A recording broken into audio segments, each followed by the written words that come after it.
I hope मैंने परेशान नहीं किया। नहीं, बस हैरत हुई। तुम्हें मसरूफ रखने का बहाना ढूंढा है।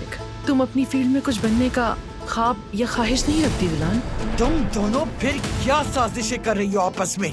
प्लीज अपने अल्फाज का ख्याल कीजिए। क्या हो रहा है यहाँ? नहीं, कुछ नहीं बारान। और क्या बाकी रह गया है अब? आप बार बार यहाँ आकर क्या हासिल करना चाहती हैं? नियत तो बस दिलान को देखने की थी। और आप जो इस फैमिली का हिस्सा नहीं, तो किस हैसियत से तबसरा कर रही हैं? जल्द ही वो वक्त आ जाएगा जिसमें मैं दिलान का तहफ़्फ़ुज़ हासिल कर लूंगी।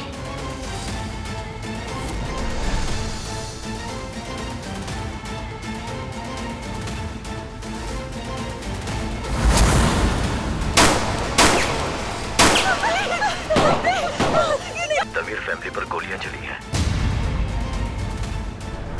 चाचा, मैंने पूछा, आपने किया है ना? क्या हो रहा है यहाँ बारान? इस बार आपको हिसाब देना होगा चाचा। बस करो।